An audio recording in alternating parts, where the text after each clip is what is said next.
Video didáctico para la Unidad Educativa Colegio Pablo Neruda. Editado y narrado por el licenciado Eduardo Zabaleta, febrero 2021.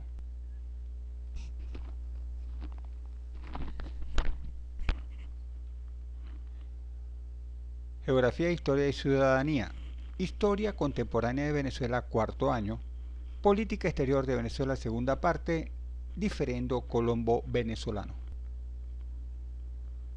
Como recordamos en el pasado video, el utis possidetis iuris es un principio según el cual las naciones latinoamericanas conservarían los territorios que poseían antes de lograr la independencia.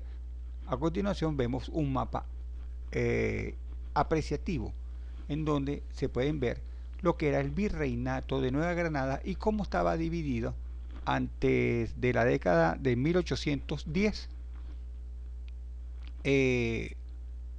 La división política de Sudamérica, que es lo que nos atañe a nosotros. En el caso de Venezuela, las luchas internas alimentadas por el fenómeno social del caudillismo, eso fue a partir de 1830 que Venezuela se separa de la Gran Colombia, impidió que se llevara o adoptara una política exterior más sensata. A esto tenemos que unir y recordarle lo que dijimos en el video pasado, por favor tomen nota, que Venezuela no era un virreinato. Por lo tanto, ¿qué pasaba? Dentro de la jerarquía de qué región era más importante o tenía más peso en lo económico, que ese era el factor fundamental para enviar mejores funcionarios diplomáticos, políticos, económicos, administradores. Venezuela no era la prioridad porque no producía lo suficiente, simplemente era un espacio que le pertenecía a el Imperio Español. Hasta ahí nada más. Colombia, lo que hoy llamamos Colombia, en esa época era el virreinato de Nueva Granada, por lo tanto los habitantes de allí, su gentilicio era neogranadino, tenía mucho más que dar, minas de esmeralda, oro, diamantes,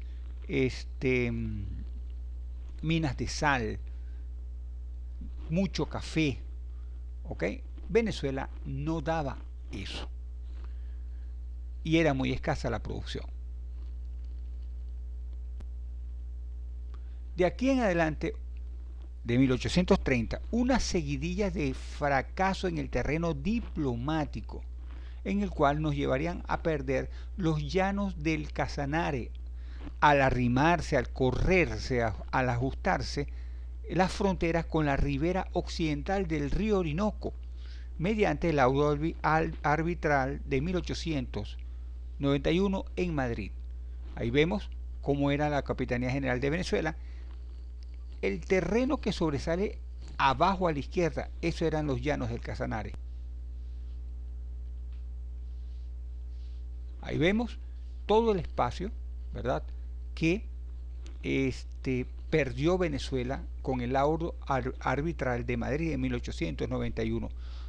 Todo esto a raíz de la miopía diplomática. Y cuando digo miopía era que no veían más allá de lo que a futuro podía pasarle a Venezuela.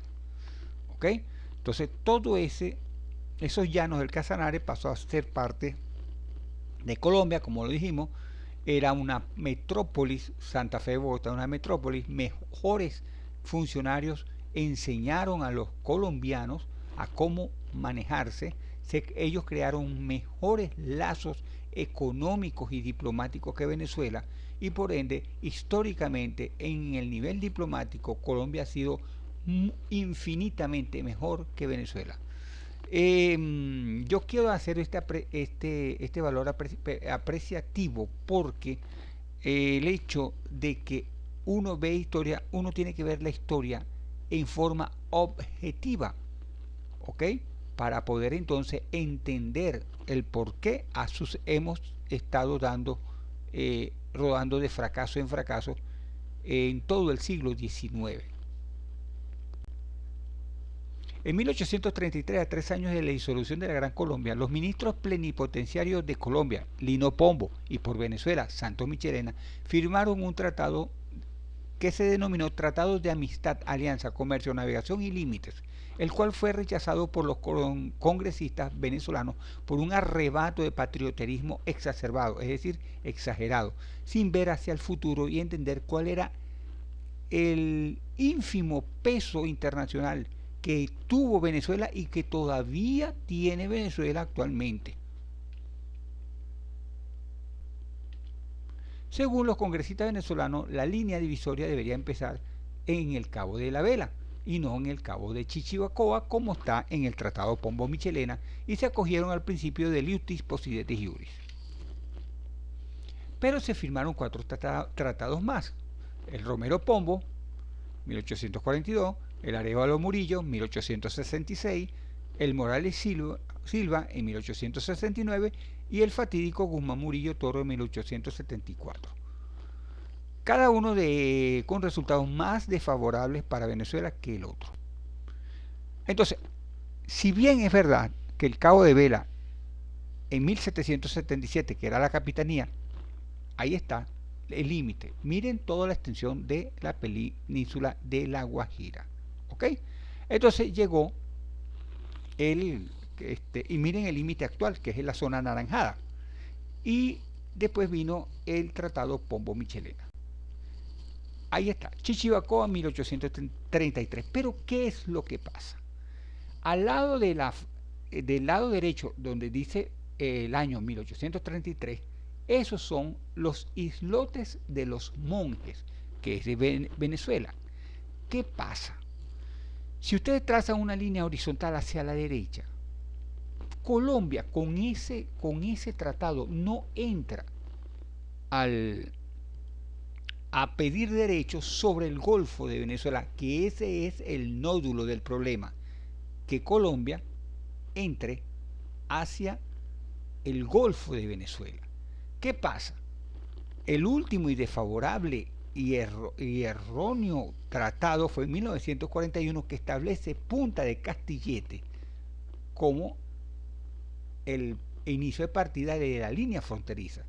Y ustedes ven que Colombia está haciendo ¿cómo que se llama? El reclamo de tener un trazo de una línea hacia la derecha, cortando la entrada al Golfo de Venezuela. Para un dato para ustedes, en Colombia, en los libros de geografía, no colocan Golfo de Venezuela, sino Golfo de Coquibacoa, que antiguamente así se llamaba el lago de Maracaibo, Coquibacoa. Así lo llamaban los guajiros, los indígenas de esa zona. Entonces, tenemos ese problema al no ver un poco al futuro de que, bueno, es mejor tener el 50% de algo, la mitad de algo, que el 100% de nada, que eso fue lo que pasó. Miren bien, en la línea de Chichibacoa y miren en Castillete. ¿Ok? Entonces perdimos mucho en cuestiones estratégicas. Ahora, aquí tenemos el mapa de Agustín Codazzi. Como podrán ver, Guayana, no tenemos mucho con Guayana, pero sí tenemos por lo menos algo de los llanos orientales de Colombia, que son el Casanare, o en este caso, si desde el punto de vista de Venezuela, los llanos occidentales del Casanare. Ahí lo tenemos. Y tenemos con prácticamente la mitad de la península de La Guajira. Ahora, ¿qué pasó con los límites actuales? Ya verán.